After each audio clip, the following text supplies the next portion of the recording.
When the Cenary moon did wane, there sounded a blood-curdling roar. A new primal had roused, the portents gave us to believe, one whose identity yet lieth beyond our ken. By thy hand, 3 primals have since been vanquished. As each returned to the ether, 'twas observed that tremors foreshadowing this fourth grew in strength and frequency both. The being doth quicken, and in time it shall become a scourge upon the land. Yet even as we pondered a course of action, a benevolent soul did arise, one who would forestall this threat. Though she be tender in years, she is true of heart and steadfast of resolve. She would solicit thine aid, if thou art willing to proffer it. Lest thou wonder, this maiden is of our order. Thus did the antecedent straightways consent that thou shouldst assist her howsoever thou mayest. As soon as thou art able, hie thee to Wineport, where thy petitioner doth await thee even now. Thou shalt for a certainty find her visage strikingly familiar.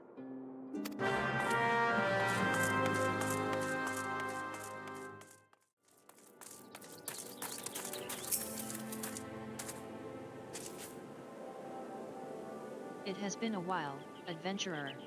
As I recall, my brother Alphinaud took the liberty of introducing us when first, and last, we met. But for the sake of propriety, Elisai Leveler, I thank you for coming. I have heard much and more of your exploits. By your hand, the Black Wolf is slain, and his ultima weapon destroyed. You are possessed of great strength and courage, that much is plain. I shall have need of one such as you if I am to see my mission through to its conclusion.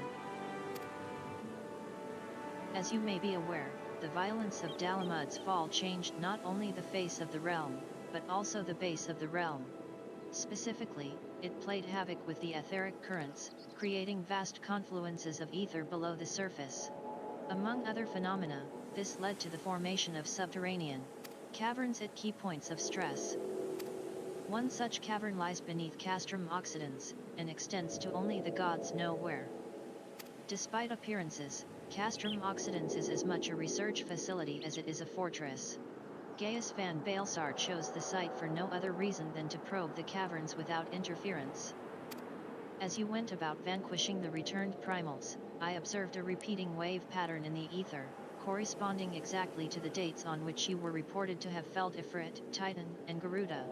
Upon closer examination, it became clear that these unique wave forms emanated from deep beneath the aforementioned stronghold. Crucially, I recorded the same pattern during the recent celebrations, and have since been given to understand that this phenomenon bears a disquieting similarity to one observed shortly prior to the calamity. 5 years ago, my grandfather invoked the power of the 12 that he might contain Bahamut. Alas, his efforts failed, and he vanished, together with his foe. I would know the truth of what transpired that day, of grandfather's fate, and of the metamorphosis that swept across the land. In casting light upon these mysteries, we will find a way to cure what ails this world. It is my belief that the answers I seek lie hid within the depths of the cavern. I would have you accompany me on an expedition to find them, Cater. If truth be told, I am not wont to rely upon others, and have thus far handled matters alone. Yet I am not blind to my limitations. Unescorted, I cannot hope to succeed in this endeavor. I swore that I would find a way to restore peace to Eorzea. If you desire the self-same, then aid me, as you aided my brother and the Scions. I am in your debt. You are a man of action, and I sense that we will accomplish much together. But let us not waste any more time. As I mentioned, Castrum Occidens straddles the cavern I wish to explore. If I am to have a hope of reaching it alive, I will need you to infiltrate the stronghold first and locate a path into the depths. Once you have done so, pray report your success to Storm Private J. Broa. You may consider her my assistant here in Wineport. I have every faith that you will not fail me. 12 Speed your way, Cater.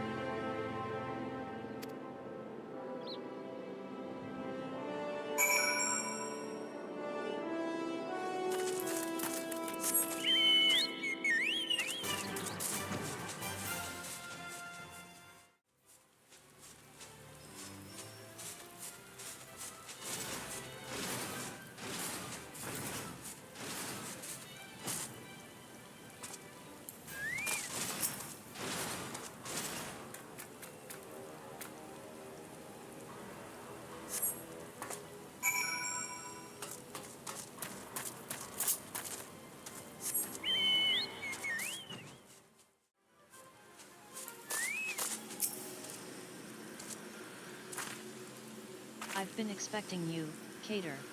By your coming, I take it you have successfully located the cavern entrance inside Castrum Occidens? So that's where it's to be found. Marvelous. Oh, but allow me to properly introduce myself. J. Broa is my name, and it is my honor to serve Lady Elisai. Though, for reasons of convenience, at present I also serve the Maelstrom. This uniform accords me certain privileges, you see, in particular, ready access to the Maelstrom's regional scouting reports. They provide a wealth of local knowledge, including information on secret passages. But enough about me. I shall notify Lady Elisai of your discovery, that she may prepare for the expedition. Though I don't doubt your abilities, none can say what dangers lurk beneath Castrum Occidens. For my lady's sake as well as your own, please spare neither preparation nor caution. Pray choose your companions well.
The scars left by the calamity. I can scarce breathe for the surfeit of ether. Tell me, have you ever seen corrupted crystals such as these? Such crystals manifested across the realm when the course of the great river of ether was irrevocably altered 5 years ago. Behold one of the objects that caused that alteration, a fragment of the lesser moon, Dalamund. Ancient Alad created Dalamund, or meteor, to use the Garlean name, to serve as a celestial prison for Bahamut. Its fall inflicted grievous wounds upon the land, wounds that have yet to heal, as is evident from the corrupted crystals.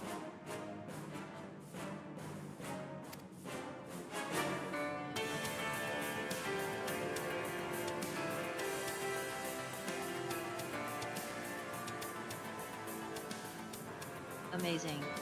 Dalamud's internal defenses still function in spite of everything, a testament to the ingenuity of the Alagans. The Garleans seek to appropriate their advanced technology, I am certain of it. We are about to come face to face with secrets that have long lain buried within the sands of time. Great dangers may lie beyond, but we have come too far to turn back. The truth of the calamity is within reach.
Gods preserve.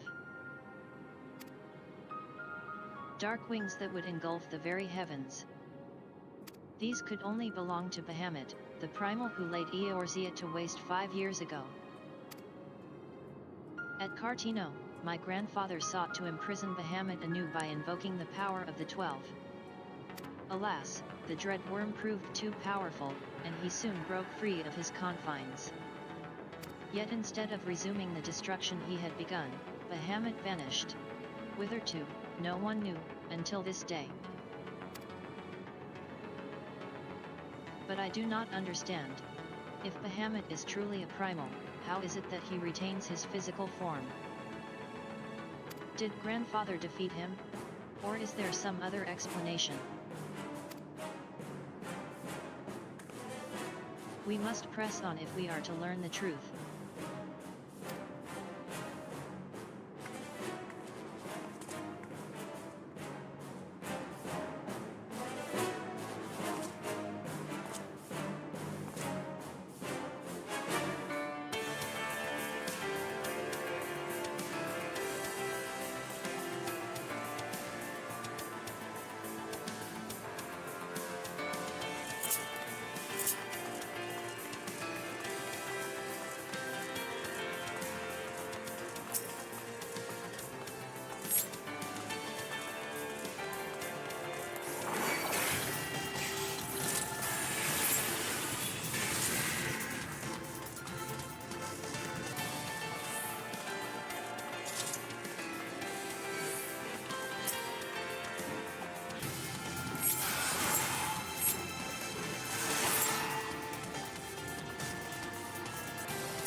This is going rather more smoothly than I expected.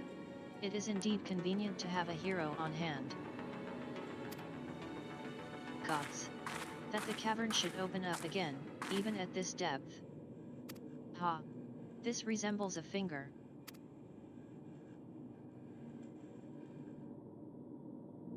And so it should.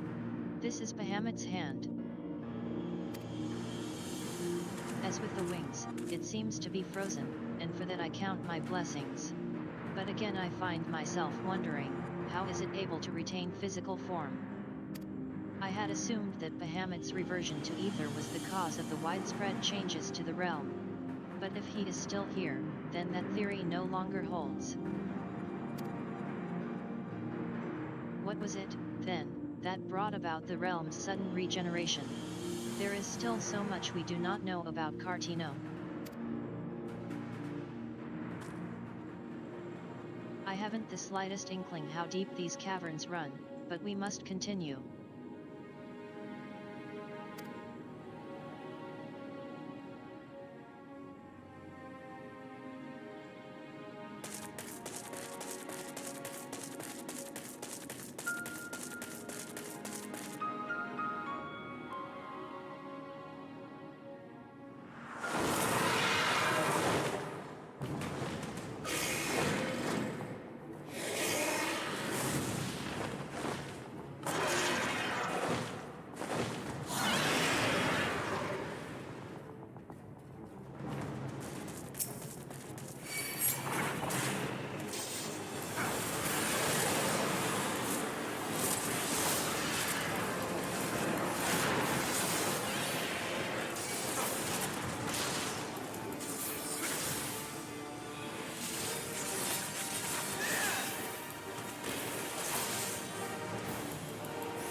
am pleased to see you again, Cater. I have already shared the fruits of our expedition with Urianger. Let us together ponder their implications. You may view the opening cutscene for the binding Coil of Bahamut before accepting this quest. Full glad am I for thy safe return. Lady Elisai hath apprised me of thy many experiences. As thou wilt doubtless be aware, Master Losoix was my lady's grandsire. Gravely concerned was I for her safety, but 'twould seem I need not have been so. With all my heart, I do thank thee for watching over her. But come, thou must speak with Mistress Elisai upon that which transpired within the binding coil. May it serve to bring us closer to the truth of the calamity.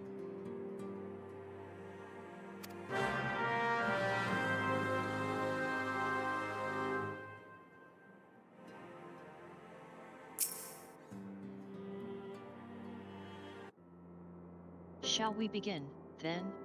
Urianger, I understand you have a report of your own to share with us.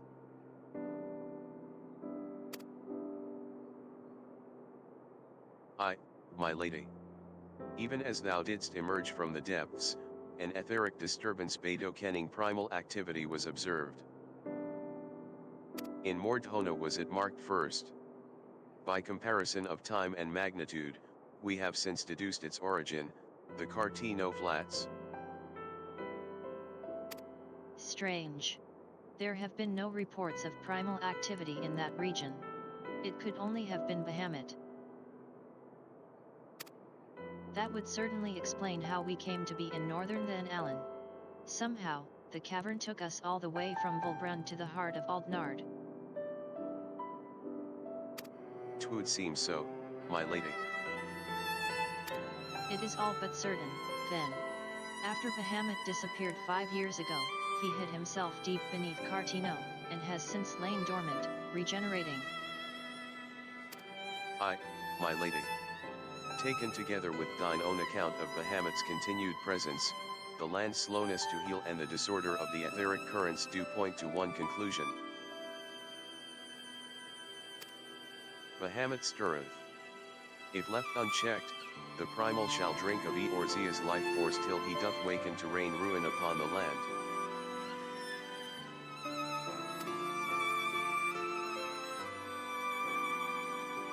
Rest assured, I do not mean to give up, Cater. Bahamut may still live, but so too does Grandfather. For the past 5 years, he has been keeping vigil over his nemesis, making certain that the primal does not escape. Master Losoix doth yet live. I durst not hope. And thou art certain 'twas no mere manifestation of thine all too sorely felt grief? I know how desperate this may sound, Urianger, but I saw him with my own 2 eyes, as did Cater. But he vanished deeper into the labyrinth before we had the chance to speak. 2 more like fragments of Dalamund pierced the earth when the lesser moon fell. One we have seen. If we can but find the other 2, I am certain that we will find Grandfather as well. If thou so believest, my lady, then I too shall have faith. If it please you, I shall notify the grand companies of this development. All Eorzea must stand united if we are to avert a repeat of the calamity. That will not be necessary, Urianger. Being the great conciliator that he is, Alphanod will seek to unite Eorzea of his own accord. If rumors are true, that endeavor is already well underway. So let us leave the diplomacy to the diplomat, while we continue our investigation of Bahamut. I swear to you, no matter what it takes, we will find my grandfather and uncover the whole truth of the calamity. Cater, you have heard me swear to do these things, but without your strength, I cannot hope to make good on my word. The danger to Eorzea is not past. For the sake of all who abide here, I pray that you will ever be our sword in the darkness.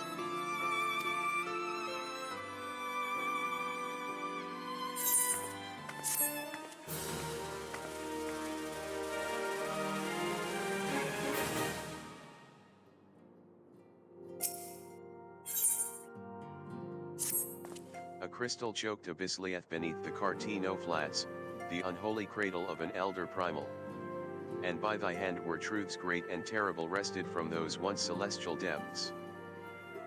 Yet, as is oft the case, an answer doth breed a profusion of questions, and the unknown doth beckon with irresistible allure. Ne'er have the mysteries of the Red Moon lain so neatly within our grasp. Lady Elisai hath sent word of her coming. 'Tis time once more to brave the precipice, and leap, unflinching, into the jagged wound that doth gape beneath the land.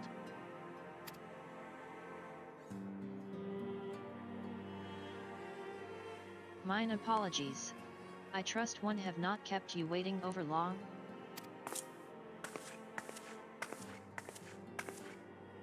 Cater. I am both delighted and reassured to have you at my side once more. I would not waste your time with trivialities. Let us proceed directly to the discussion of that which we have learned, and that which we hope to learn anon.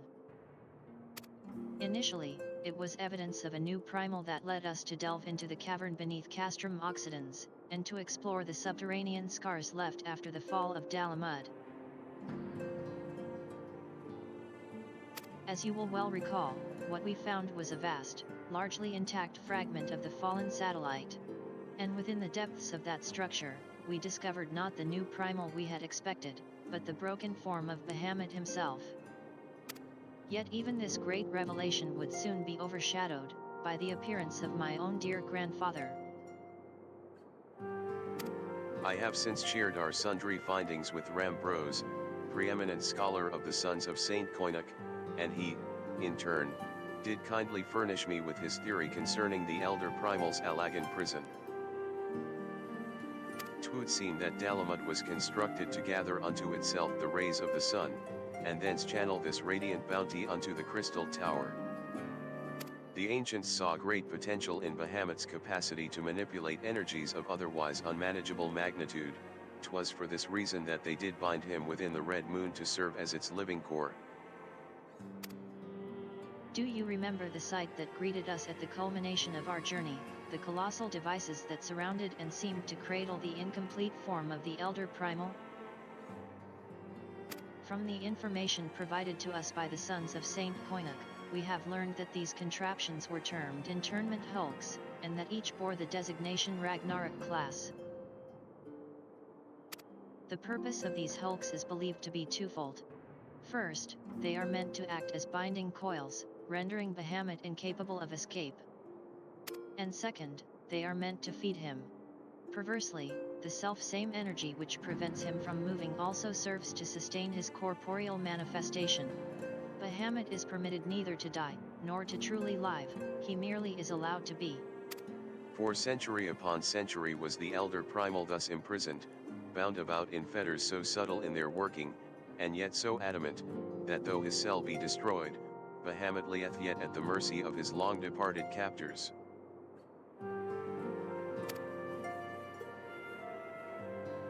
It has long been held that the primals require the prayers of their faithful followers to exist, yet none alive worship Bahamut.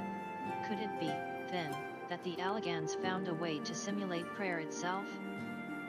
It seems the only logical explanation. I would postulate therefore that the regenerative mechanisms in question also supply something akin to the power of prayer. Consequently, if all of the internment hulks were to be rendered inactive, Bahamut should dissolve into the ether. Upon the evidence of thy previous foray, we determined that the elder primal is sustained by 3 such binding coils. Thus did we commence to scour the realm, and found in the 12's wood an as yet unexplored fragment of the lesser moon bearing a most familiar etheric signature. And after conducting a preliminary investigation, we believe we have discovered a point from which this North Shroud fragment, and the second of the internment hulks, can be entered.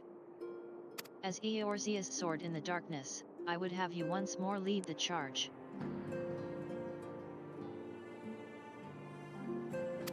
I will, of course, be there at your side.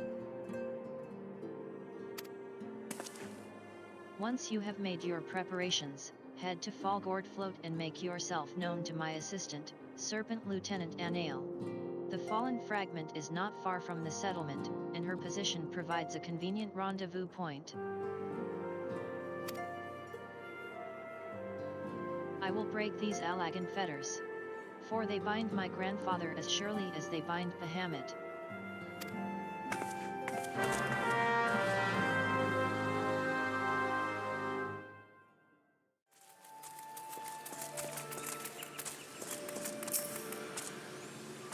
Cater Braddock, I have been expecting you. My name is Nael.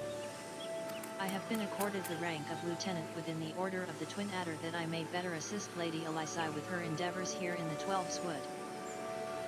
Such authority has allowed me to act without interference from the local soldiery, and to conduct a preliminary investigation of the Alder Springs fragment. From what we have seen of the exterior, the structure shares many common features with the one you explored in Lana Sea, and likely plays host to a similar complement of guardians. But I fear words alone will do little to prepare you for what lies ahead. Pray seek out my comrade to the south and west.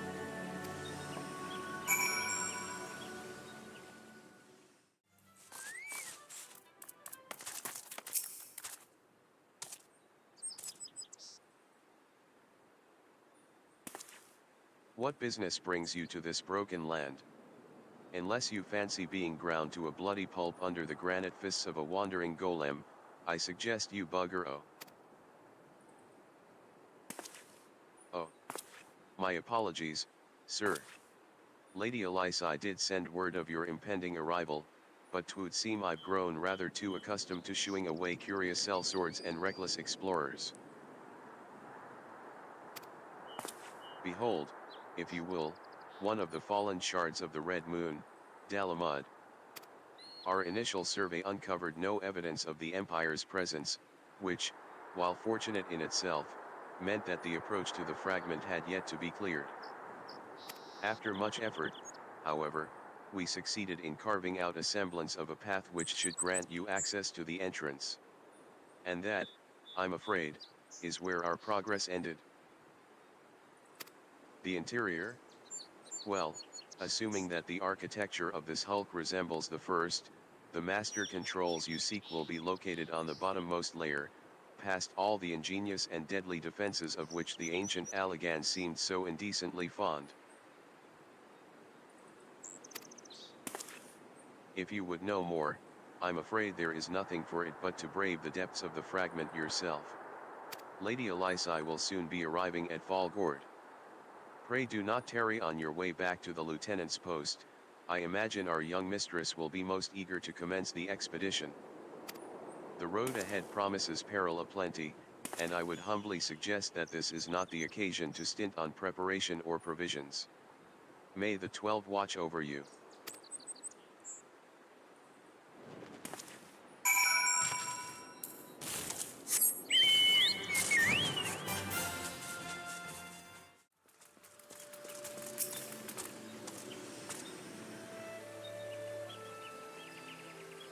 Master Braddock, I trust the private's explanation was worth the journey?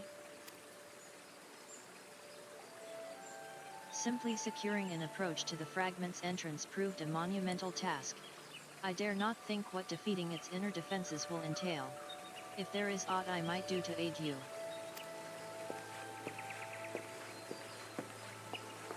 Ah, Lady Alice, oh. My apologies, Master Alphinaud. Has there been a change of plan? Urianger informed me of the impending expedition. I merely came to exchange a few words with my fellow scion before he disappeared into the depths of the second coil. Cater, though I would strenuously deny it were she present, my sister's admiration and affection for our grandsire exceeds even mine own. Upon the matter of his legacy, therefore, Elisai is wont to go above and beyond a call of duty. In our grandfather's absence, she has made the salvation of Eorzea her personal crusade. 'Twas that which prompted her to brave the perils of the first coil.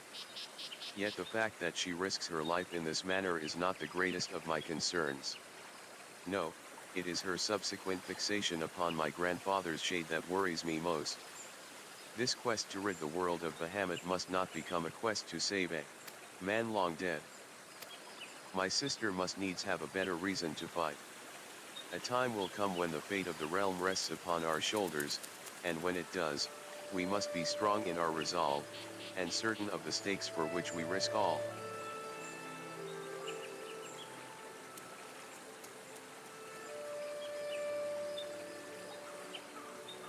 There is a wide difference between fighting for the good of Eorzea, and fighting for the love of a man who died for the good of Eorzea. Alysi must choose her own path. She cannot rely on grandfather to choose it for her, for he is gone.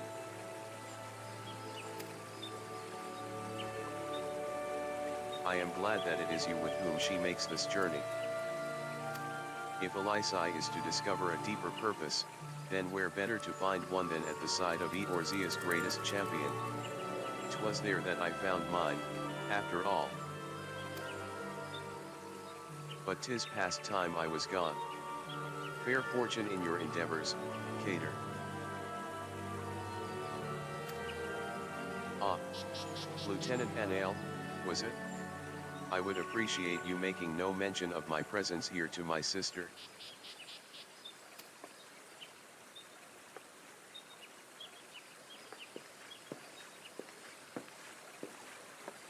Lady Alysi is due to arrive at any moment. I shall abide in confident expectation of your triumphant return.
How strange. Why could we not see all this before? I suppose it is only to be expected that corrupted crystals should accompany a disturbance of this magnitude. After all, the fragment likely pierced the ground to a depth of many hundreds of yards. The swirling ether leaking from the wound must warp the very air, creating a veil that hides these formations from view. Well, it is not as if we expected this to be a straightforward task. Let's tread carefully, shall we, Cater? 'Tis imperative that we win through to the depths of this structure, and disable the mechanism that powers Bahamut's regeneration. Of course, if we should chance to encounter my grandfather upon the way, I shall not let him go again, not while there is hope that he may yet be saved. But mayhap we should put such thoughts from our minds until after we have successfully gained entrance to the place. That opening up ahead appears a suitable point of ingress.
That armor, no, it couldn't be. Be on your guard, Cater. Though it defies all reason that he should live, I know of only one who wears such armor. He whom the Empire raised as high as the Black Wolf himself. The legatus of the XIV Legion. I speak of the madman who brought the Meteor Project to fruition. We face the White Raven, Nael van Darnus, harbinger of the Seventh Umbral era. Nael van Darnus? Ah, that was the name of the fool who perished upon the eve of the promised Age of Glory. It should not be uttered within these hallowed halls.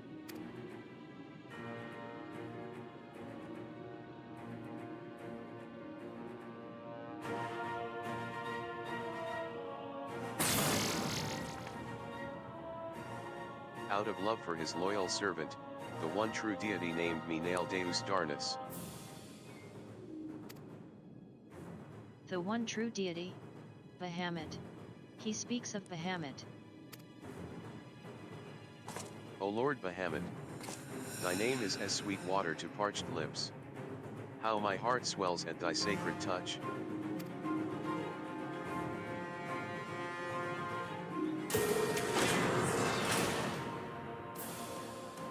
This blessed sanctum is the domain of my God and his beloved children. Seek to defile its glory, and you will answer to me.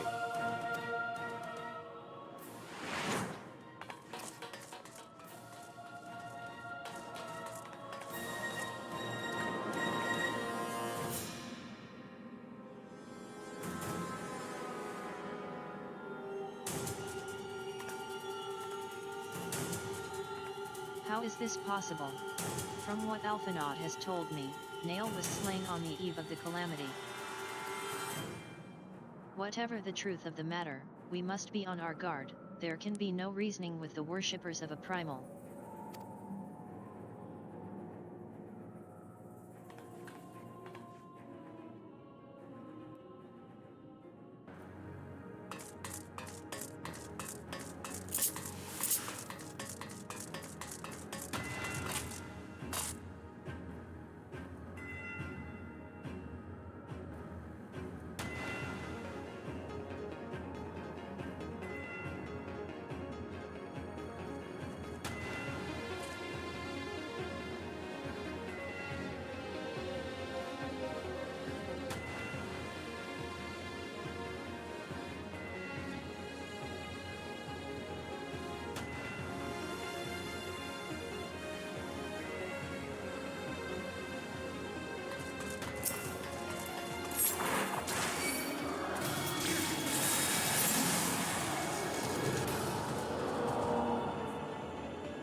I am reminded of the passages beneath Castrum Occidens.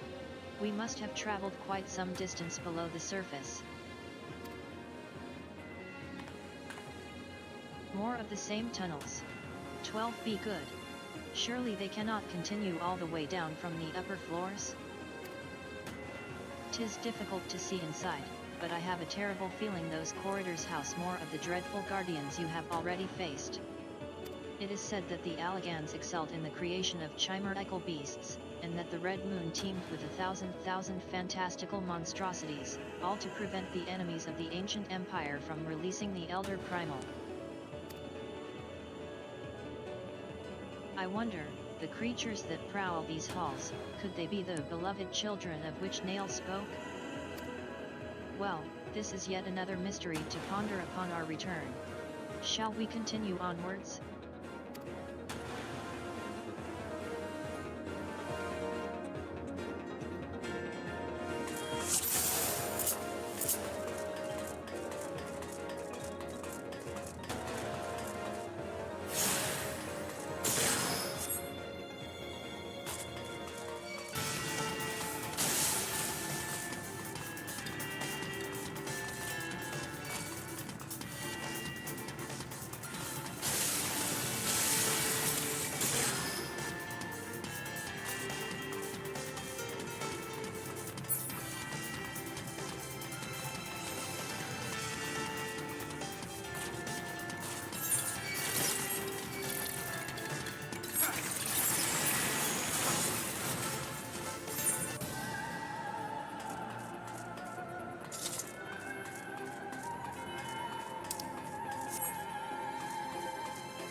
That surely cannot be Dalamud?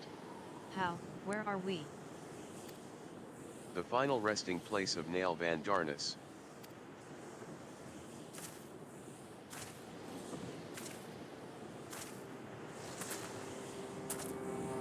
This is a grave for the undeserving. And for the crime of trespassing upon my God's sanctuary, this place shall serve as your grave too.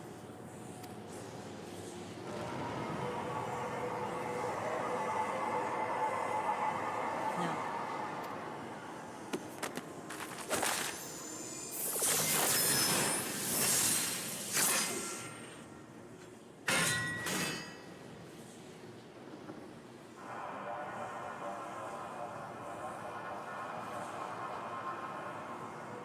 In the hour of his failure, Nael van Darnus felt the currents of ether begin to bear away his essence. But before oblivion could claim the last of him, a divine will reached out, and I was born.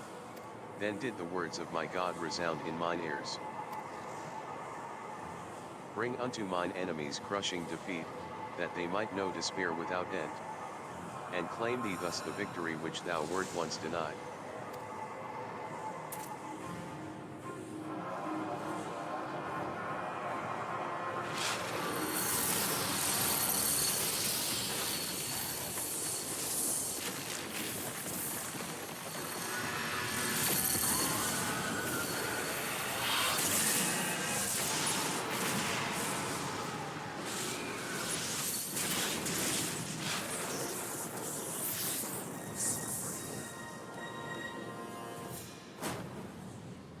Twould seem that little remained of Nael's essence when Bahamut plucked him from the brink of oblivion.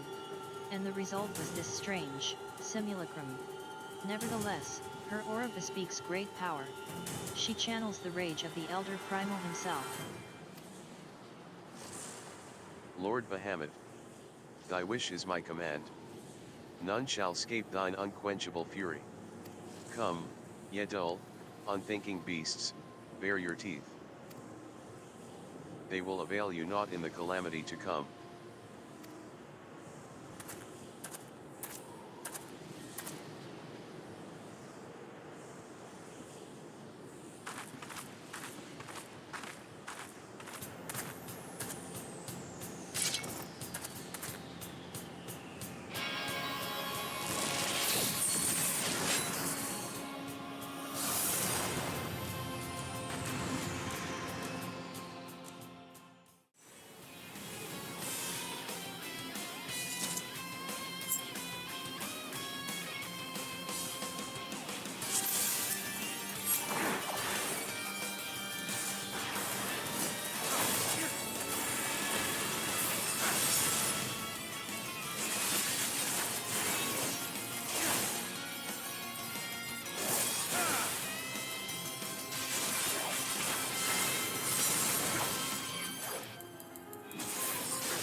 10 seconds to make a flare. 5 seconds to make a flare. 4 seconds. 3 seconds. 2 seconds. 1 second.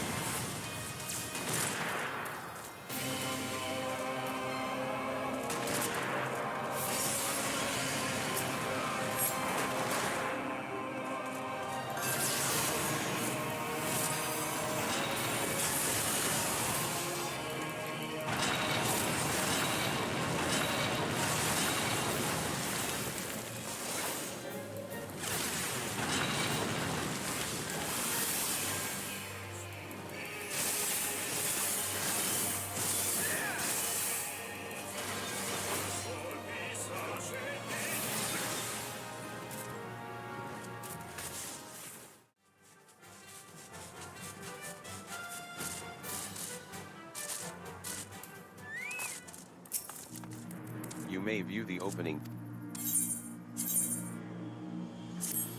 Truly, it is wonderful to escape that stifling air, and return to northern Then Allen again, it would appear. I must thank you, Cater. Were it not for your bravery, I strongly doubt that I would be standing here now. Ah, but you need not tarry on my account, the danger has passed. Pray go on ahead, and apprise Urianger of all that has occurred. I will join you anon. My thoughts are yet unruly, and I would rest here a while.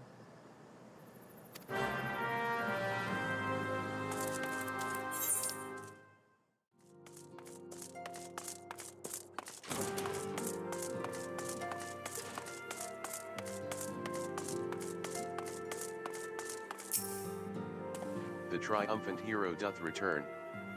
Thine eyes speak of the dread task's completion, the second coil now lieth dormant. Yet I sense the tidings thou bearest are not altogether glad. Pray tell me, what ill hath cast the shadow which falleth now across thy brow?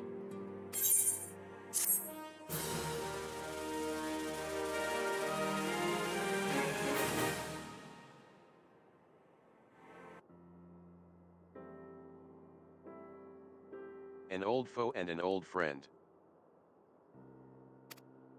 So 'twas but the ethereal shadow of Master Losoix that Lady Elysai beheld, an unnatural conjuration in thrall to the elder primal. That the fiend should deign to choose him of all men. Even in full knowledge of the shade's true nature, I would be hard-pressed to weather such a confrontation. Yet what agonies must the young mistress have endured? Such torment did she ne'er deserve. Mayhap 'twere better if the Lady Elysai did absent herself from future forays unto the coils. I have come too far to surrender to grief, Urianger.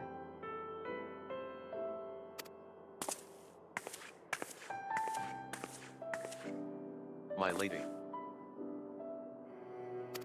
I am resolved to defeat these fiends, and naught shall sway me from my path.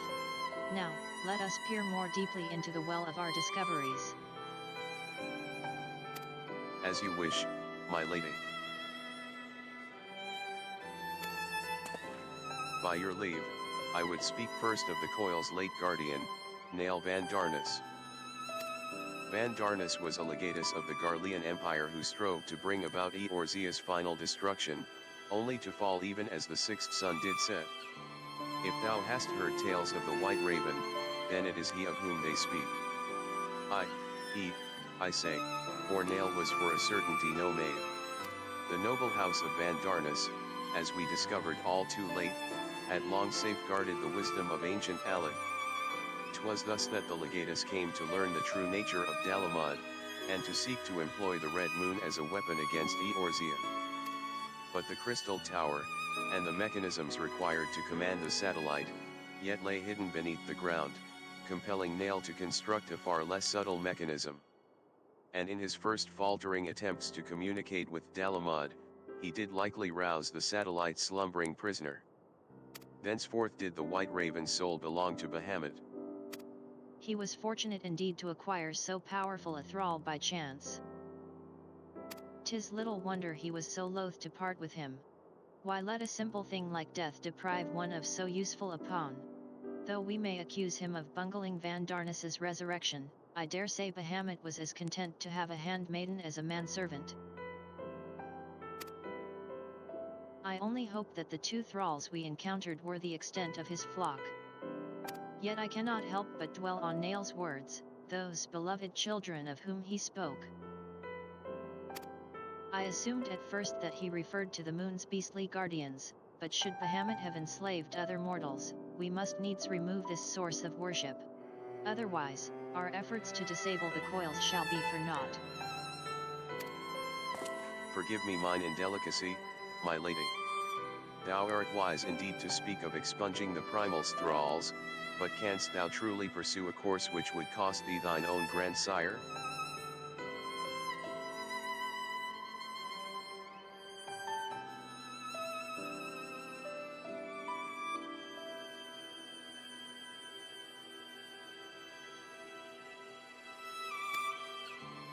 My heart and mind are as one on this matter.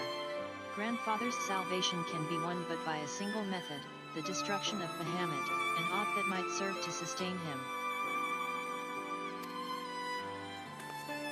Cater, while Urianger and I endeavor to ascertain the existence of any further thralls, I suggest you grant yourself a moment's respite.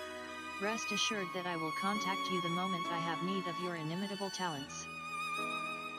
That we have achieved so much, I owe to you. I fear, however, that our trials have barely begun.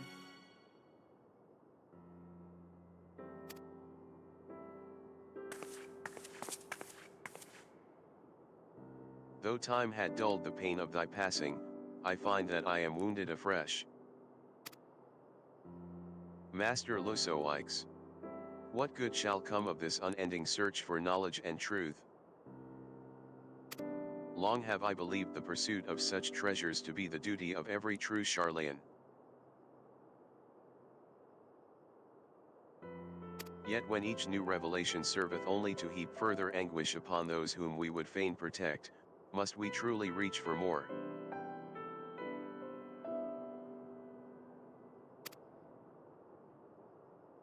So, you have found your resolve, dear sister.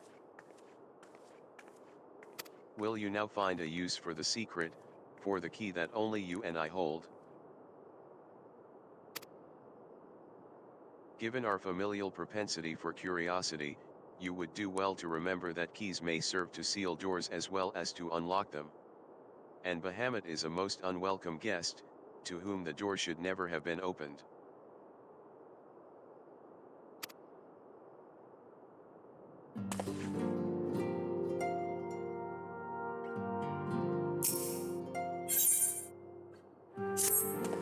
Man is wont to cast light wheresoever secrets lie hid in darkness, though that which he illuminateth seldom bringeth him joy.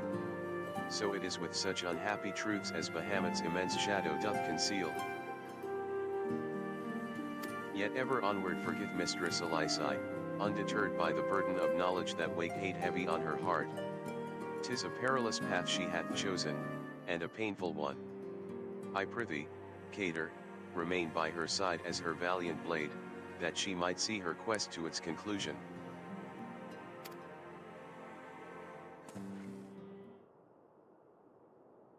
Cater, it is well that you are here.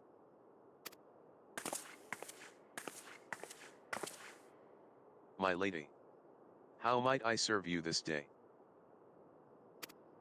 I have met with some difficulty in my mission, Urianger, and I should be grateful for your counsel. As you know, Bahamut's physical form is regenerating beneath the Cartino flats even as we speak.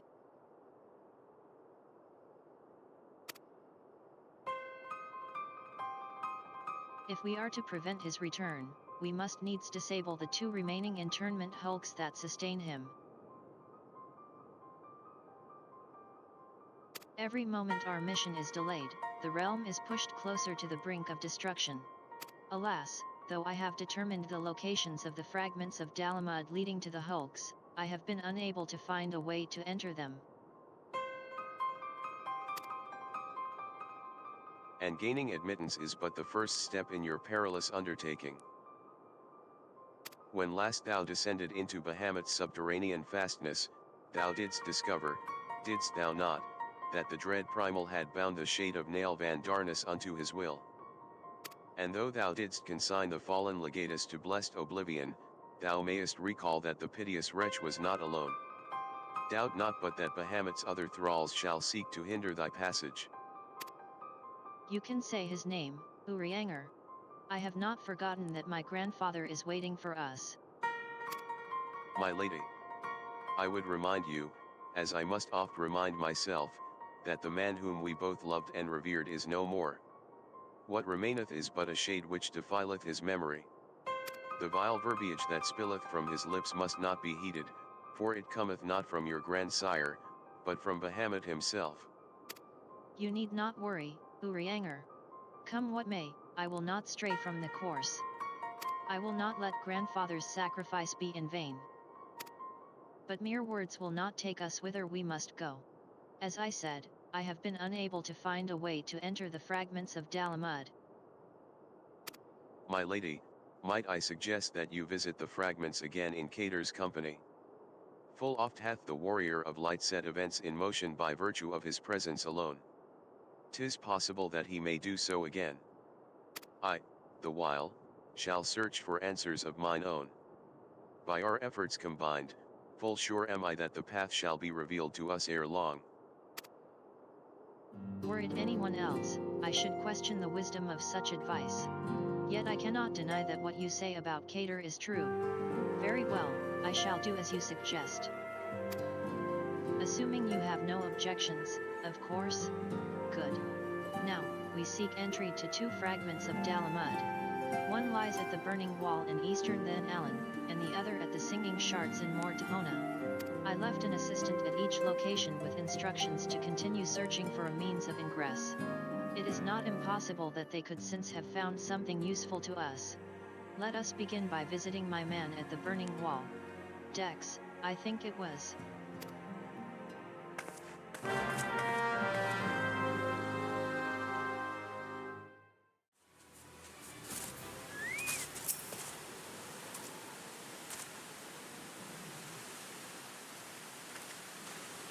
I say, are you not Master Braddock, my lady's most faithful companion? Sinus, sir, at your service. And may I say what an honor it is to meet you.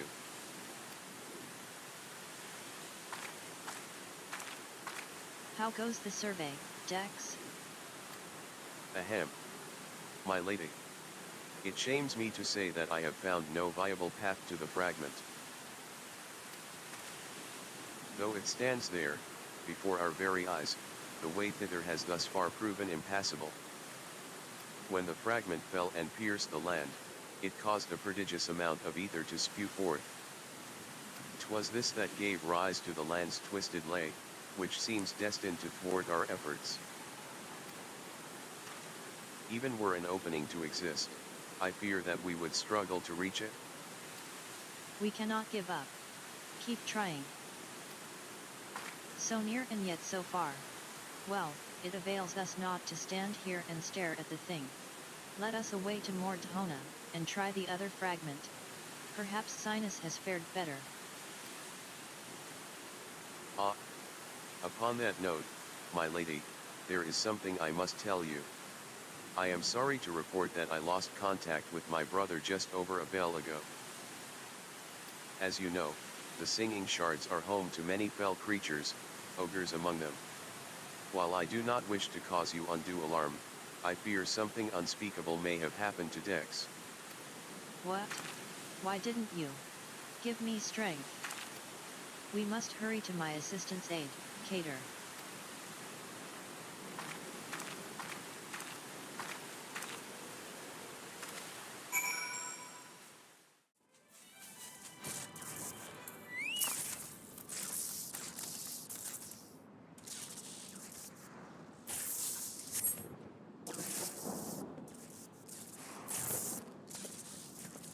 Thank you, adventurer. For a moment there, I feared that my bones were to be ground up and used to bake bread.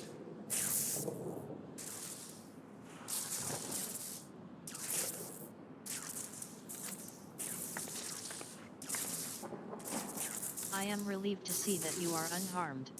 It was wrong of me to press such a dangerous task upon you.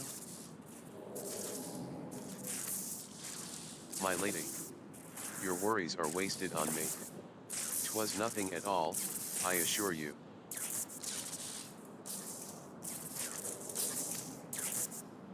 Ahem. If it please you, I shall report on my findings.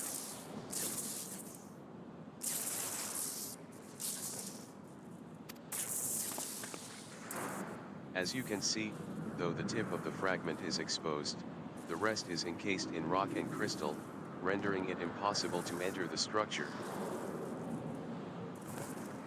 We might try excavating the area around the fragment, but that is like to take time, and there really is no telling how deep we may need to dig before we find a suitable point of ingress.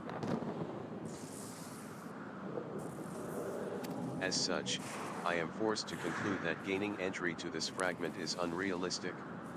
Forgive me, my lady.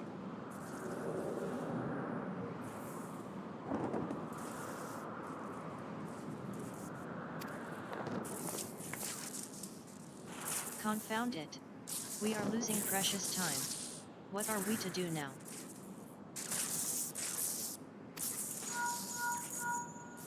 "'Tis I, Urianger. Glad tidings have I for thee and my lady. For a blessing, a way hath been found by which thou mayest enter the remaining fragments of Dalamund.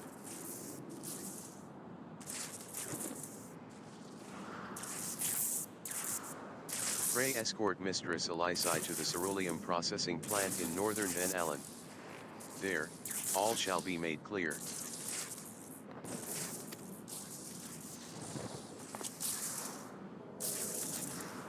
Urianger has found a way?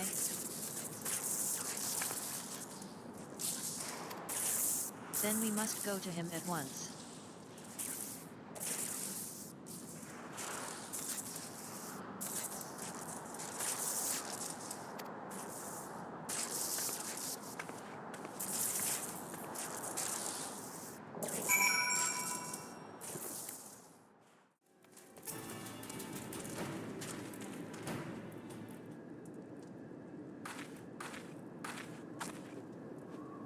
Mine apologies for summoning you thus from afar, my lady, but 'tis here that your journey may finally begin.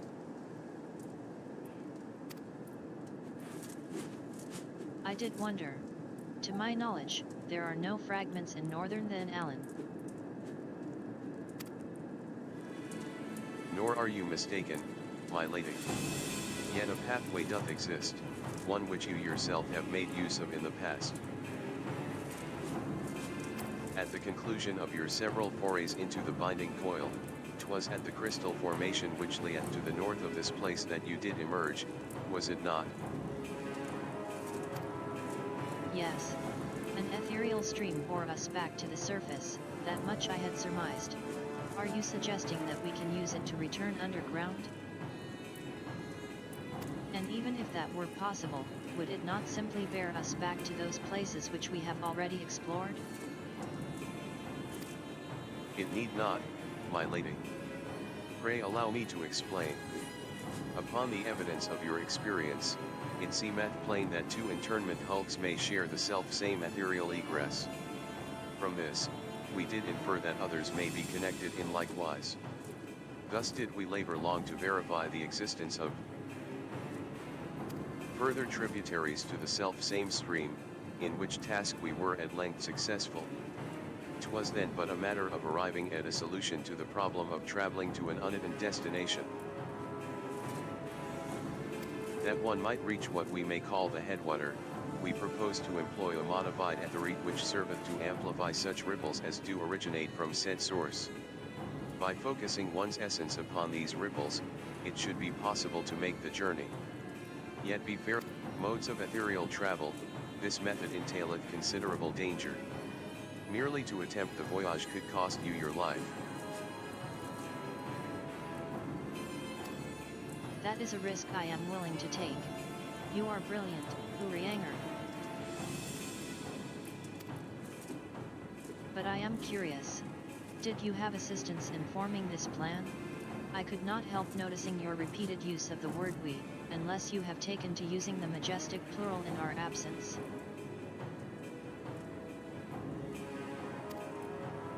Ah. Ahem. Nay, my lady. As you have correctly surmised, I was not alone in this endeavor.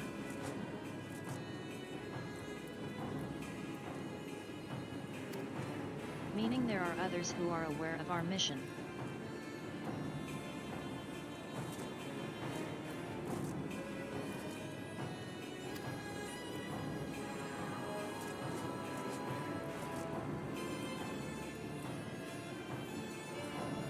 Well, it cannot be helped now.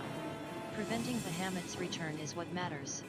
If some secrecy must be sacrificed to achieve our goal, then so be it.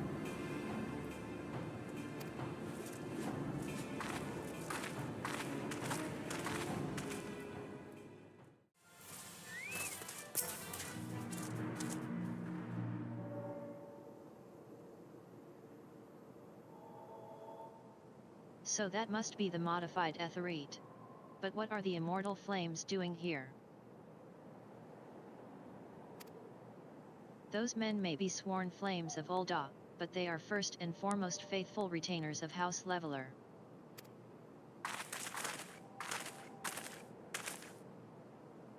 Alphanot? So it was you who was helping Urianger. Who else could it have been, dear sister? Lest you worry, I have no intention of making the details of your venture public. Like you, I would prefer to avoid causing a panic. But given that which is at stake, namely, the survival of the realm, one must be willing to accept help when it is offered. Would you not agree? At the very least, do not be cross with Urianger. 'Twas at my behest that he kept silent. We will speak later. Pray forgive me, my lady, but knowing full well your intent, I judged it meet that Master Alphanot be informed. Though your grandsire hath become Bahamut's thrall, his noble blood courseth yet through both your veins, and if he must needs be struck down. Do you hear that, Alphanot? I mean to strike down grandfather. And when I have done so, I shall banish Bahamut to the ether. Nothing you say will sway me from my course. I will protect Eorzea, and I will uphold grandfather's legacy. Grandfather's legacy? So you still do not know what you yourself desire. Your actions are still driven by borrowed resolve. Borrowed resolve? What does that have to do with anything? Protecting Eorzea was grandfather's goal, and we made it ours, both of us. That is why we came here, unless you have forgotten. Gods forbid I should ever forget, Elisa. But you misunderstand. I do not question your resolve, only whence it came. If it were your own, you would be able to tell me precisely why you desire so fervently to protect Eorzea. Yet you cannot, for it is not your resolve, but grandfather's. You may struggle to see the difference, but borrowed resolve shall never be as strong as that which springs from within.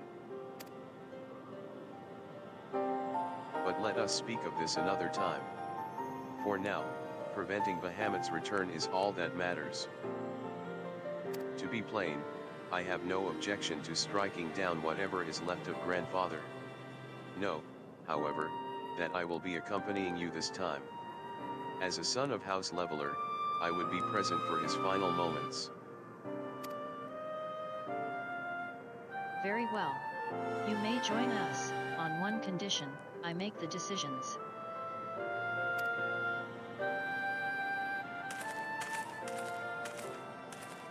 If it please milady, the name's Kinred. Our preparations are just about complete. When you're ready to embark on your mission, just give me the word. I'll be waiting for you at the ceruleum processing plant.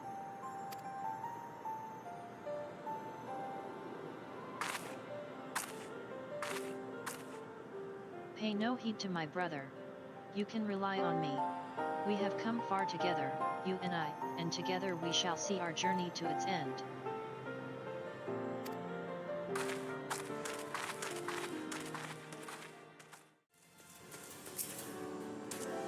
I've been waiting for you, Master Braddock. I'm pleased to say that the Aetherites primed and ready. As you know, the remaining internment hulks are connected to the fragments in eastern Van Allen and Mordhona. It's to the former that we'll be sending you first. Now, you'll be starting inside the hulk, meaning you won't have to cover so much ground, the drawback being that you'll be fighting for your life from the moment you get there. Best be prepared for anything, for Milady's sake if not your own.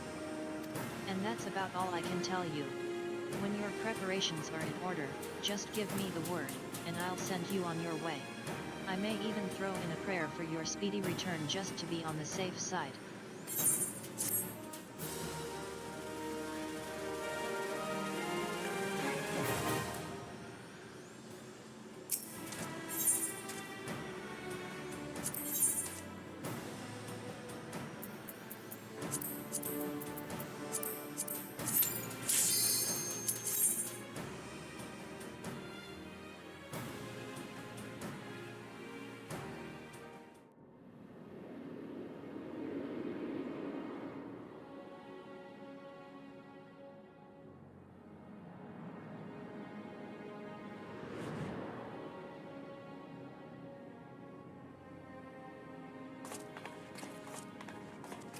So this is how it looks on the inside.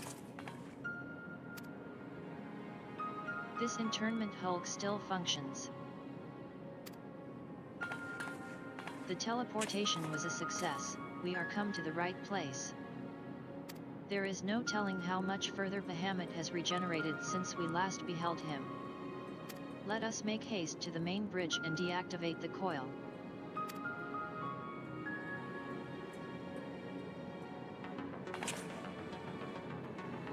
There were receptacles similar to these in the previous hulk. Those held chimerical beasts, but only the Allagans know what other abominations may be sleeping within. They may well be part of Dalamud's internal defenses. We must stay on our guard at all times.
By the 12 dragons, and so many.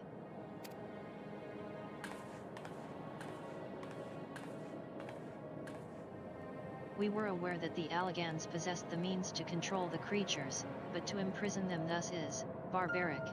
I would not wish such a fate upon my worst enemy. 'Tis plain that no love was lost between the Allagans and the dragons, but was it truly necessary to keep so great a number here?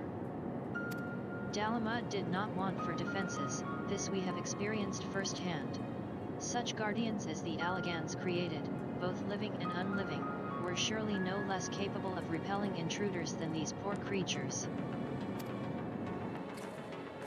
Tell me something, Elisa. Have you not managed to determine by whose will Bahamut exists? No, I have not. At first, I assumed that Bahamut had no people of his own, that the Allagans had perhaps discovered a way to simulate prayer itself. However, Nael's words gave me cause to reconsider, specifically, the Shade's mention of Bahamut's beloved children. From that, I inferred that the primal is given form by the will of worshippers whom we have yet to. Oh. Gods strike me down for a blind fool. Bahamut's beloved children, right there before my very eyes. How could I be so stupid?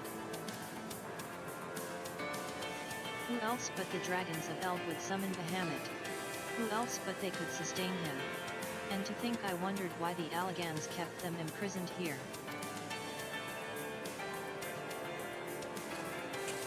Even should the flame of Bahamut's life go out, his faithful children would summon him back. For this reason, the Allagan Empire kept an army of dragons here in a perpetual state of duress, that they might sustain the primal's existence.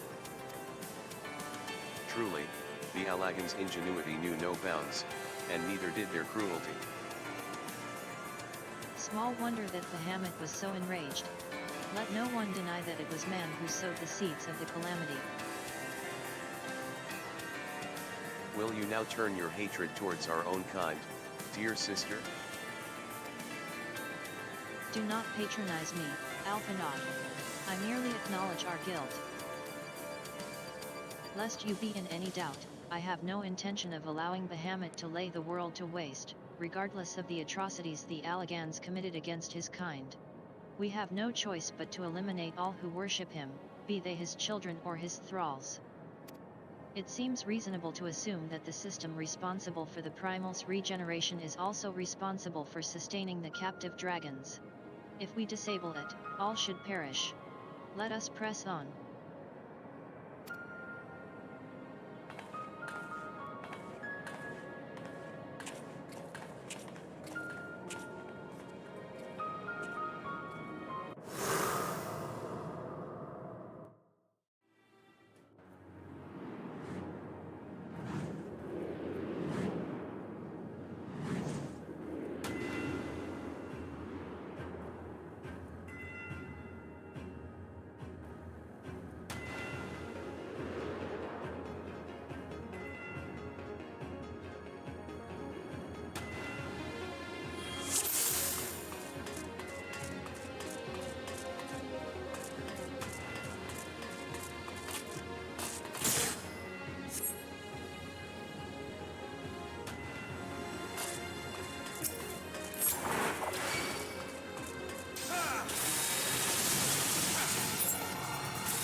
This looks like A model of Dalamud, yes. For millennia, Bahamut must have gazed at this unchanging view. Trapped inside a prison that was scarcely large enough to contain him, unable to move, denied the release of death. How his hatred for man must have burned.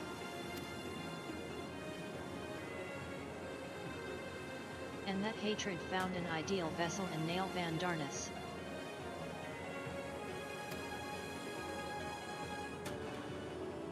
In many ways, Bahamut is to be pitied, not loathed.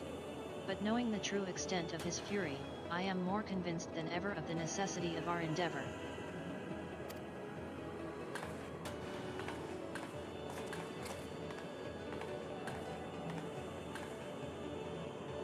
Besides, his is not the only soul that cries out for vengeance.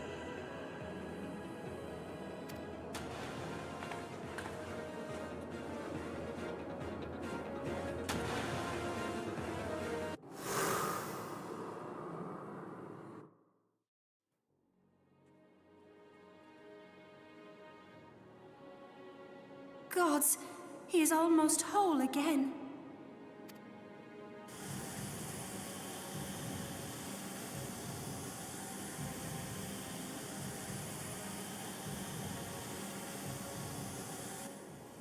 His size is staggering. I can scarce imagine how Grandfather stood against such a monstrosity. This cannot be allowed to proceed any further. Let us disable the coil and move on.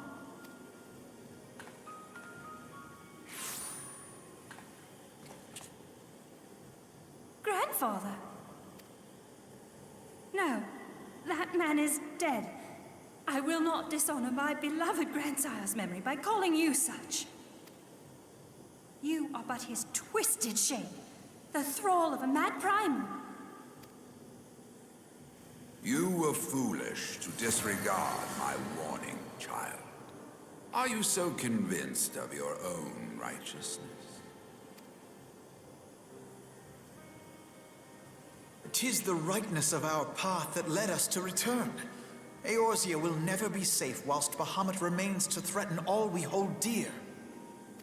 What of the hero who gave his life in defense of the realm? Do you truly dispute the justice of our cause? My poor, ignorant grandchildren. Your world is shaped by naught but recent conflict. Listen, and I will speak to you of justice. 'Twas in the twilight of the third astral era.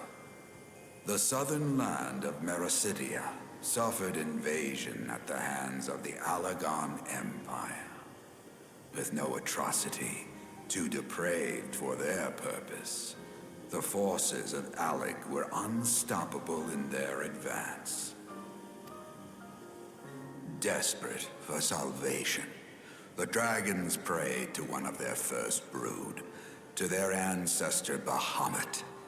Infused by the power of their fervent supplications, Bahamut arose from the abyss of death, and yet this great miracle would only serve to further the maniacal designs of the dragon's imperial conquerors. The cruel fetters which bind my lord stand testament to the Allagan's boundless greed and hubris. I once summoned the 12 in an attempt to forestall the advent of the Seventh Umbral Era.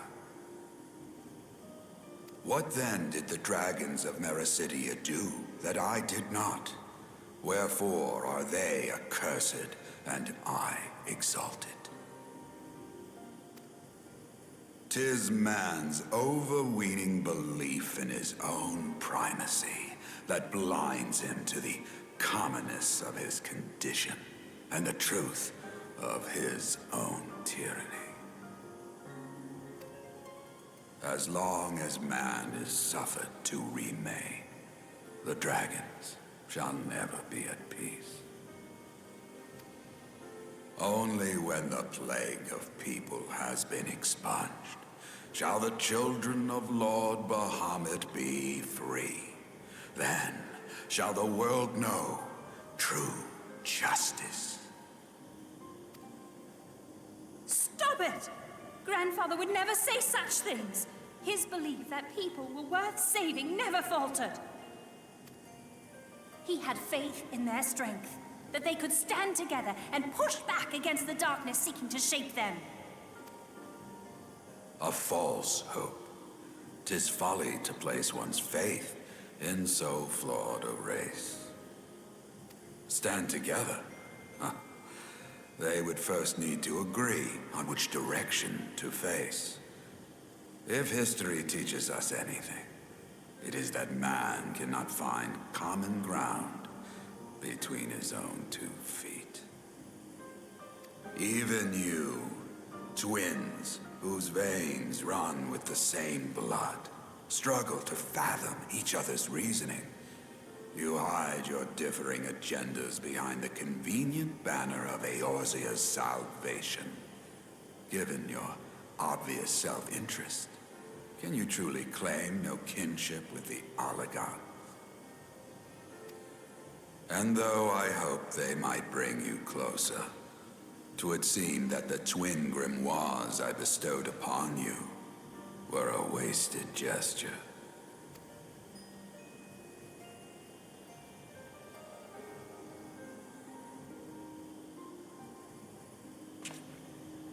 There may well be truth in your judgment of Alize and me, but such a one-sided tirade bemoaning the evils of man rings false, coming from the lips of Archon Louisoix. Tell me, do you champion the cause of dragons because Bahamut compels you as his thrall?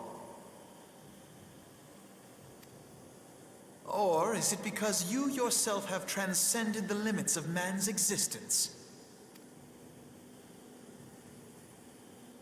Ah, so the possibility did not escape your notice. What I prayed for, and what I have become.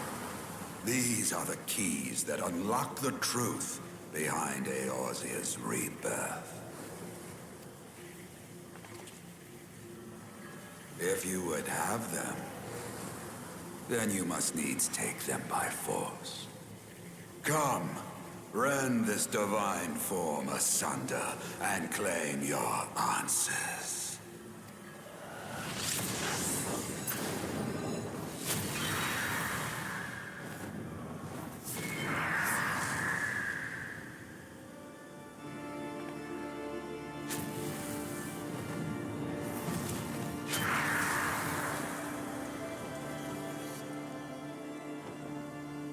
But I thought... No. He has become a primal? It is difficult, I know, but you must accept it. That entity is no phantom or imposter. It is our beloved grandsire.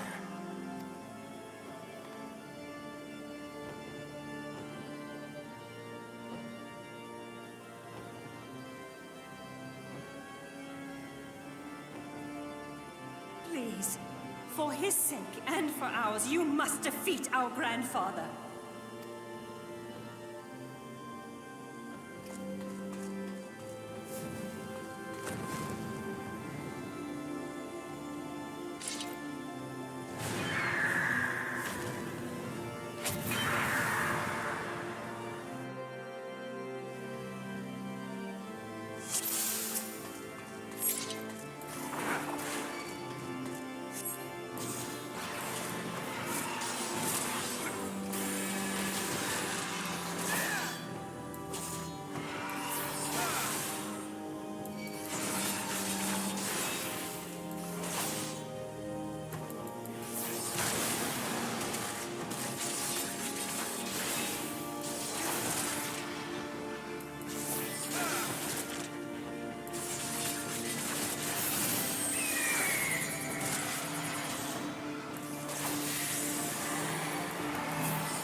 'Twas a long and arduous road, but at last we reach its end.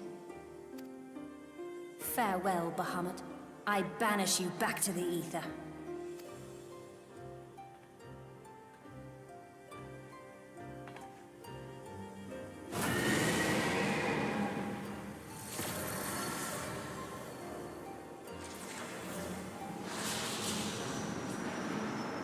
He is not yet whole.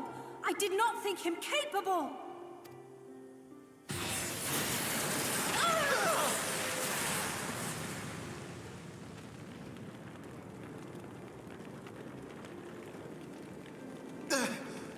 Alize! Alize!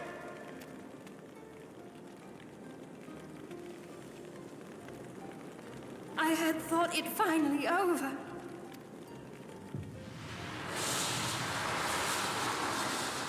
Will not survive another blast.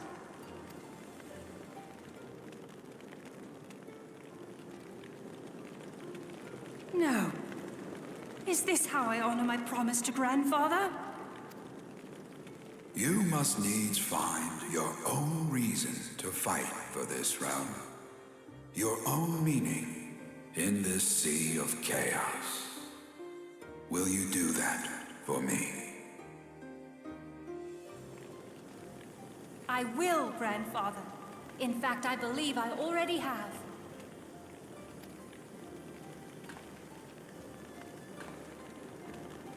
That reason has been with me all along, guiding me. Eorzea's blade of light, shearing through endless shrouds of darkness. I have been shown the miraculous feats of which we are all capable, of which I am capable. Bahamut, you have wreaked enough havoc. I will not let your wrathful fires consume all that we know and love.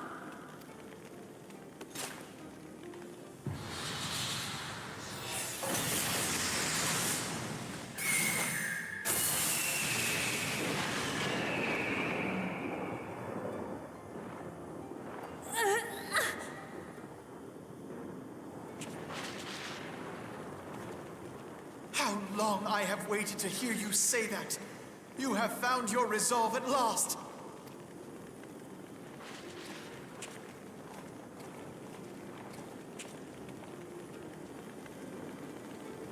Let me join my strength to yours.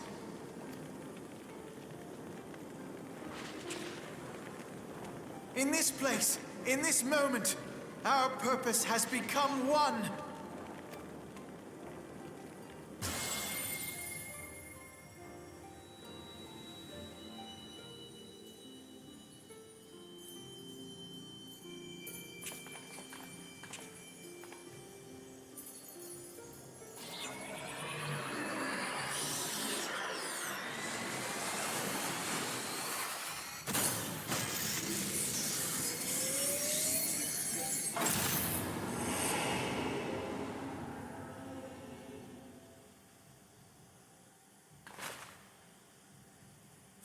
Future of Eorzea!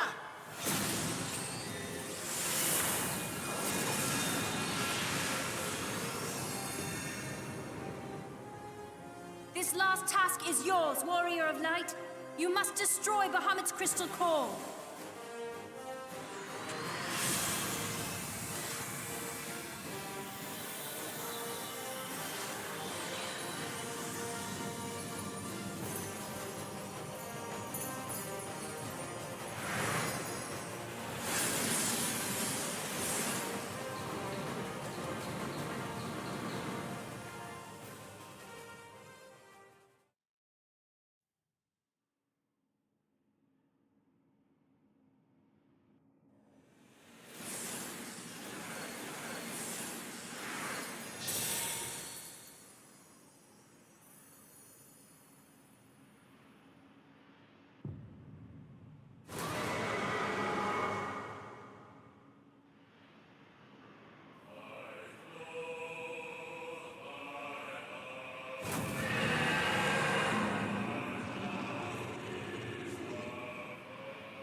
Shining is the land's light of justice.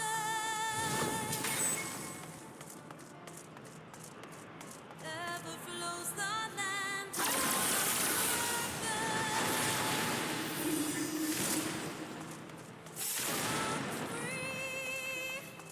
walk free, walk free, walk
Ten seconds to Terra Flare. 5 seconds to Terra Flare. 4 seconds to Terra Flare. 3 seconds. 2 seconds. 1 second.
You did it!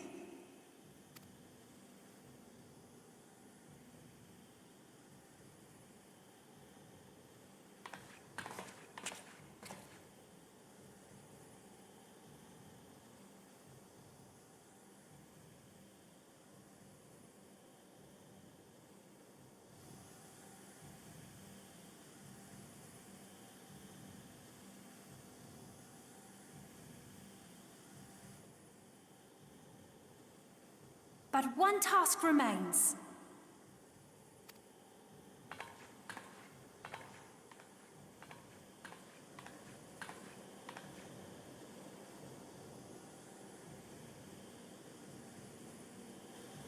With this last coil disabled, there shall be naught left to bind Bahamut to this world. His beloved children will finally know peace.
"'Tis done.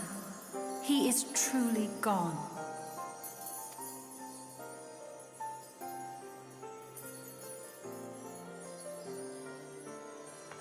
You knew, didn't you? You knew what Grandfather had become.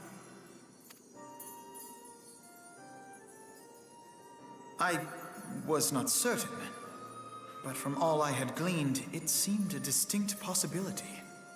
The scene people describe of the Battle of Cartano was one of unimaginable devastation, and 'tis through the combined prayers of the desperate and an abundant source of ether that primals are born.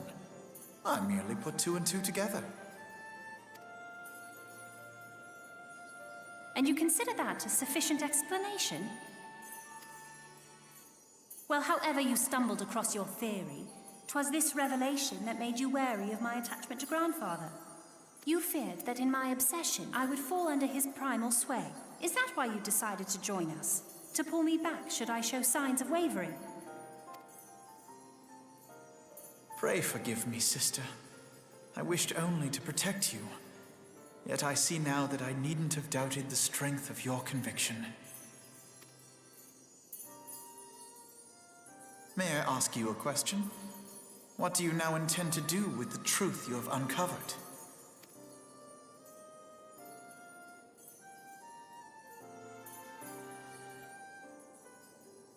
Which particular truth was that, brother? The fact that desperate prayer gave rise to the primal phoenix? That this new god was responsible for setting Eorzea on the path to rebirth? Should such a tale become common knowledge, people would soon offer up their prayers in earnest. They would beseech Phoenix to complete the healing that was begun. Yet as you and I know all too well, the very act of calling forth this savior would do more harm to the land than good. We cannot encourage such worship for this very reason. Were Grandfather forced to return as an ether-draining primal, it would undo all that he had worked to protect. Your abiding love for him was the key that unlocked the truth of the calamity. But keys may also serve to seal doors that were best left unopened. Let your love now guide your actions, and lock away deep inside the fate of both Grandfather and Bahamut.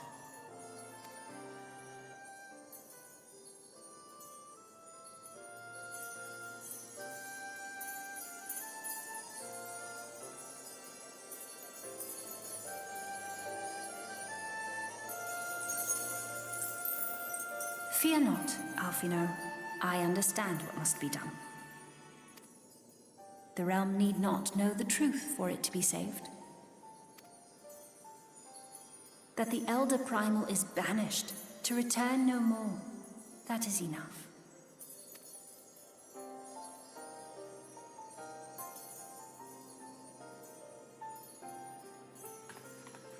Let us make our way back to the surface.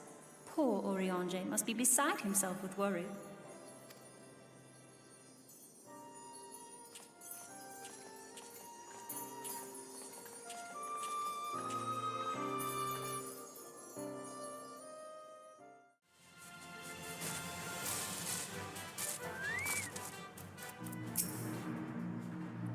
In spite of your presence, I must confess that there were moments when I feared the worst. But in the end, you plucked us from the flames and bore us safe unto victory, just as you always have. As for Elisai, I have never been more proud to call her my sister. You may view the And here we are again. After that descent into darkness, the desolation of northern Then Allen seems paradisal. As promised, I shan't reveal the truth of the calamity to a single soul. However, the nations of Eorzea will require certain assurances that the threat of a new primal is gone. Kept in the dark over long, 'tis only a matter of time before they seek answers of their own accord. Let us recommend that the fragments of Dalamud are sealed off, that the truth may rest undisturbed. But first, we must go and report to Urianger. It would not do to keep him in suspense. I dare say we shall find him pacing up and down at the ceruleum processing plant.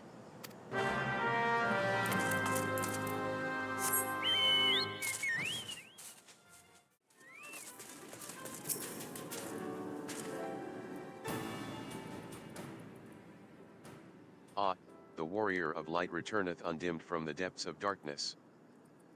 By thy triumphant bearing, I take it thou hast succeeded in thy mission. And yet thou art alone. Mistake me not, dear friend, full glad am I of thy safe return, but where, pray, are Master Alphinaud and Mistress Elisai?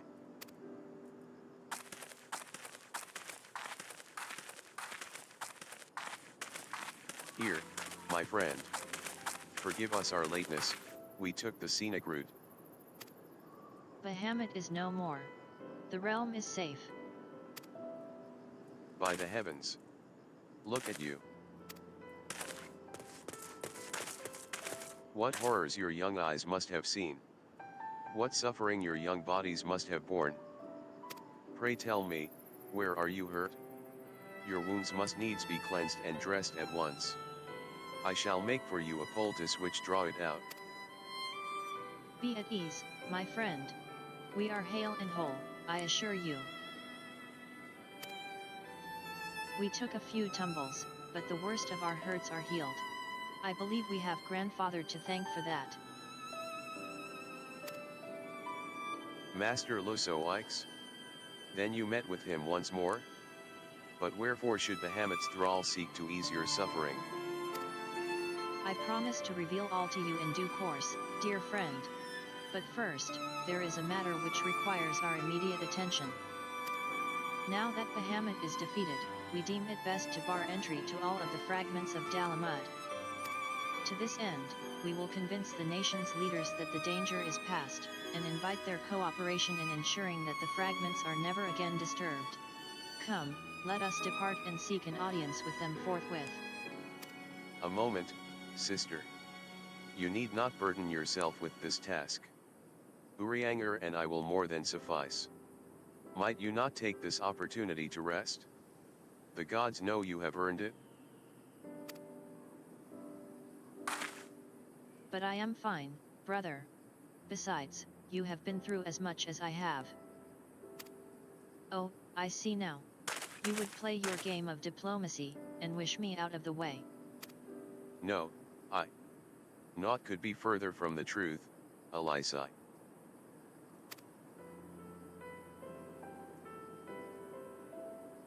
My lady, 'tis mine earnest belief that your brother hath your best interests at heart. You have more than done your part, and he desireth but to relieve you of a burden he might easily bear alone. I have some experience treating with dignitaries, you must allow.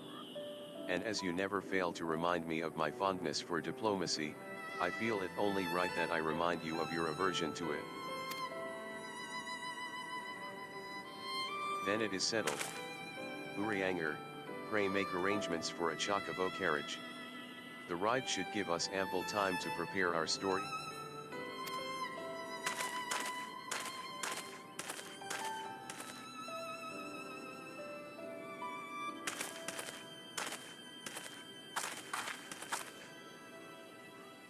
Alphanod.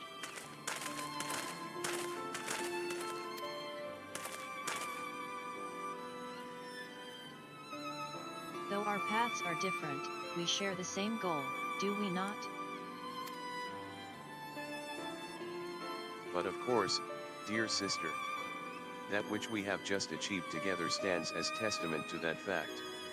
Whatever path we choose to take, our hearts shall ever lead us to the same end, of that I am certain. Thank you.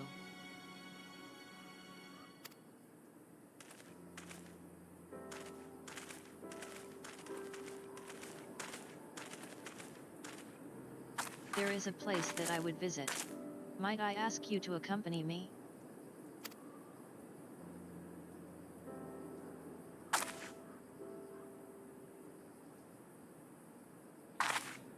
But first, I do believe a change of garments is in order.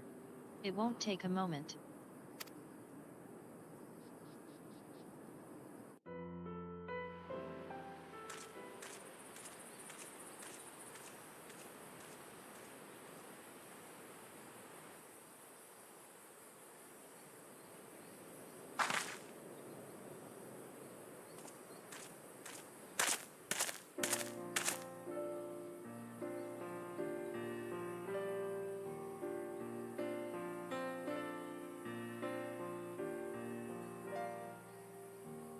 The landscape is the same. Of course, there is no reason that it would be otherwise. Though it would be poetic for the fragments to magically disappear, I am well aware that they shall remain long after you and I are gone.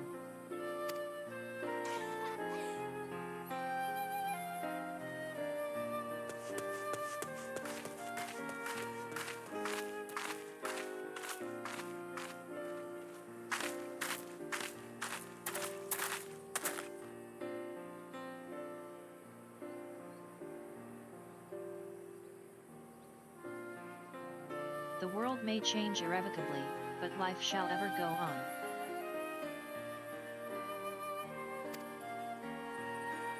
Let us take a closer look, shall we?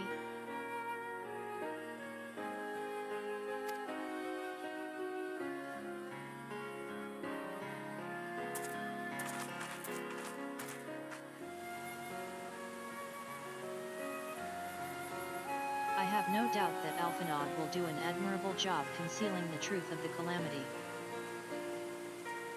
And such truths as were revealed in those dark depths will never see the light of day. I myself agreed that it must be so.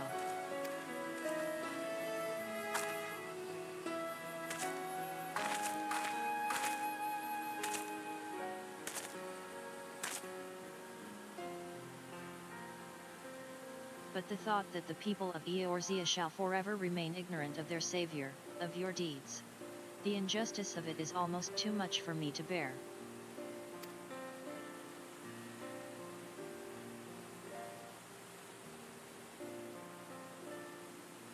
How typical of you, Cater.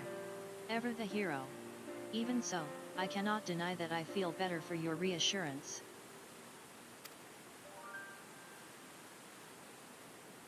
But I want you to know that I will never forget. You are the one who freed grandfather's soul and saved Eorzea from Bahamut's wrath. And though these great deeds will never be remembered in song, their consequences will be felt forevermore by every soul who calls this realm home.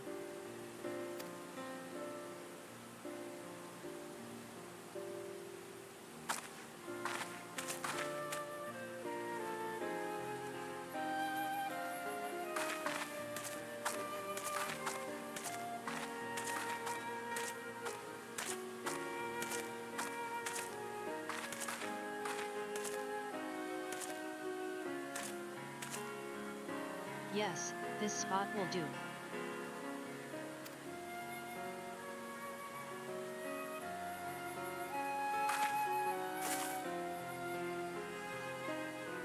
For Grandfather, Nael, and the dragons of Merisidia. For all those who were taken by the calamity.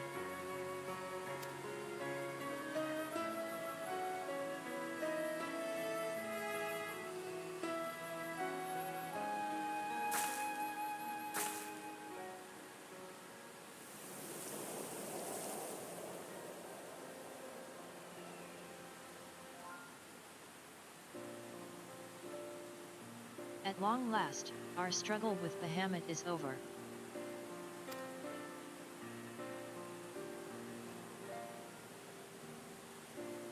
The realm, given new life through the prayers and sacrifices of countless souls, may look to a brighter tomorrow.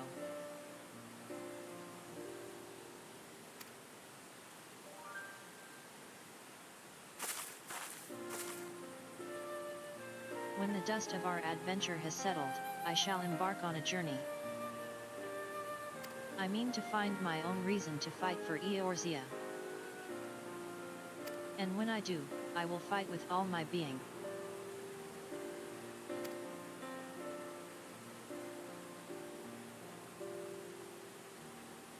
You have done so much for me, Cater. One day, I hope to be able to repay you in kind.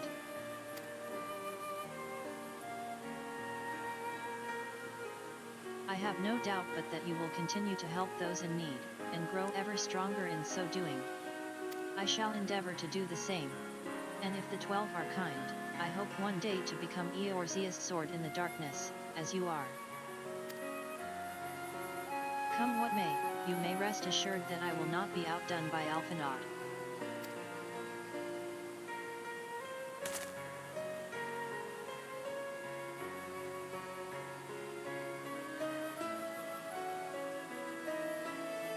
When next we meet, I promise that I will not disappoint you.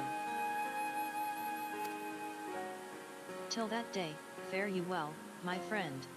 And thank you, from the bottom of my heart.